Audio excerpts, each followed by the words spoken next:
विद्या नाम नरस्य रूपमधिकं प्रच्छन्नगुप्तं धनं विद्या भोगकरी यशः सुखकरी विद्या गुरूणां गुरुः विद्या बन्धुजनो विदेशगमने विद्या परा देवता विद्या राजसु पूज्यते न हि धनं विद्या विहीनः पशुः. Today we sit with one of the most beloved verses in all of Sanskrit literature, a verse that generations of students in India memorized before they memorized almost anything else. It comes from the Niti Shataka, the century of wise conduct, composed by the poet king Bhartrhari around the 5th century. Listen to it first, slowly. Vidya nama narasya रूपम अधिकम प्रच्छन्ना गुप्तम धनम विद्या भोगकरी यशः सुखकरी विद्या गुरुनाम गुरुः विद्या बंधुजनो विदेशगमने विद्या परा देवता विद्या राजसु पूज्यते न हि धनम विद्या विहीनः पशुः. Knowledge, says the poet, is a person's true beauty. Knowledge is hidden guarded wealth. Knowledge gives enjoyment, fame and happiness. Knowledge is the teacher of teachers. Knowledge is your kinsman when you travel to a foreign land. Knowledge is the supreme deity. It is knowledge that is honored in the courts of kings, not money.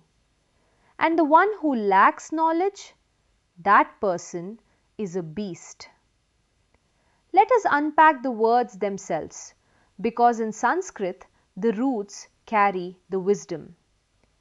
Vidya comes from the root vid, to know, the same ancient root that gives English its words wit and wisdom. And Vidya does not mean information, it means knowledge that has been digested, made your own, turned into capacity. Then comes the most beautiful phrase in the verse, Prachanna Guptam Dhanam. Prachanna means concealed, covered over. Guptam means guarded, protected. Notice the poet says both, hidden and guarded. Why the double emphasis? Because every other form of wealth in the world must be guarded and can still be lost.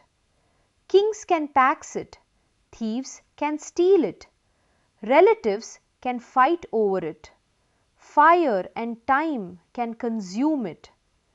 But the wealth of knowledge guards itself. No one can even see it to steal it. A sister verse from the Hitopadesha completes the thought with a stunning paradox. Vyaye krute vardhata eva nityam. When this wealth is spent, it only grows. Money shrinks when you share it. Knowledge multiplies when you share it.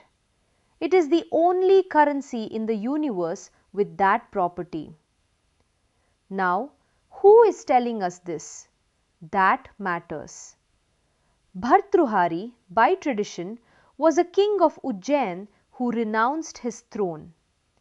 This is not a poor scholar consoling himself that money doesn't matter. This is a man who had the palace, the treasury, the pleasures, weighed them all and declared that learning outweighs them. The verse appears in the section of his book praising the wise, right after a withering section on fools, where he says that even the Creator God cannot cure a fool. Having given up on the incorrigible, he turns and shows us what the fool is missing. And the verse is built like a ladder, answering every anxiety a human being carries. Are you worried about your looks? Vidya is Rupam Adhikam, a beauty greater than beauty, because physical form fades with time, while knowledge compounds with age. Worried about security? It is the wealth that cannot be confiscated. Worried about pleasure? Vidya is bhogakari. Notice the poet does not condemn enjoyment. He says knowledge is what generates it. Money is a tank that drains. Knowledge is the engine that keeps refilling the tank. Worried about loneliness far from home? Vidya bandhujano videshagamane. Knowledge is your relative in a foreign land. The word bandhu comes from the root bandh, to bind. Family is bound to you by blood, but knowledge binds strangers to you in places your blood has never reached. Your competence is your passport. Every immigrant, every refugee who ever rebuilt a life from nothing but their skills has proven this line true. The ancient Greeks told the same story.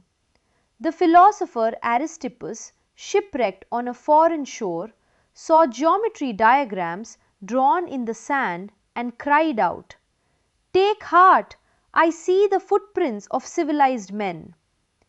His advice afterward? Give your children only the kind of wealth that can swim ashore with them from a shipwreck. And the ladder rises higher. Vidya Paradevata, knowledge is the supreme deity. Not one god among many, but the highest, echoing the Upanishads which declare that the ultimate reality is itself of the nature of knowing. And in the courts of kings, the poet observes it is the learned who are honored, not the merely rich, because power respects what it cannot buy. And then the final line falls like a blade. Vidya vihena pashuhu. Without knowledge, a human is a pashu, a beast. This is not a casual insult, it is precise. The word pashu is related to pasha, which means a noose, a tether. A pashu is the tethered animal. It grazes only where its rope allows. It sees only what is directly in front of its face. It lives by eating, sleeping, fearing and mating, which another verse reminds us are the four things we share with animals anyway. Knowledge is the one thing we do not share. So Vidya, defined in reverse, is the power to see beyond the immediate, to see the past, the future, the principle behind the event, and the power to slip the tether. Knowledge, in the end, is simply another name for freedom. Modern science has caught up with the poet. Economists now call it human capital, the one asset embodied in you that no one can repossess, that appreciates with use. Psychologists find that competence, not possessions, is what builds confidence and resilience, and that material pleasures fade quickly while the joys of learning and mastery endure. So let me leave you with 3 questions and 1 practice. First, the shipwreck test. If everything detachable were detached from you tomorrow, money, title, contacts, what knowledge would swim ashore with you? Are you satisfied with that inventory? Second, the tether audit. Where in your life are you grazing at the end of a rope, repeating opinions you never examined, seeing only what is in front of you? Third, the spending question. Knowledge grows when spent. So who received knowledge from you this month? And the practice is simple. You check your visible wealth often enough. Keep a second ledger for the hidden kind. Each evening, write 1 line for knowledge gained that day and 1 line for knowledge given away. Watch which balance sheet is growing faster. And whenever loss or uncertainty visits you, let the verse rise in your mind like a hand on your shoulder. Vidya prachanna guptam dhanam. My real wealth is hidden and it cannot be taken. विद्या नाम नरस्य रूपमधिकं प्रच्छन्नगुप्तं धनं विद्या भोगकरी यशः सुखकरी विद्या गुरूणां गुरुः विद्या बन्धुजनो विदेशगमने विद्या परा देवता विद्या राजसु पूज्यते न हि धनं विद्याविहीनः पशुः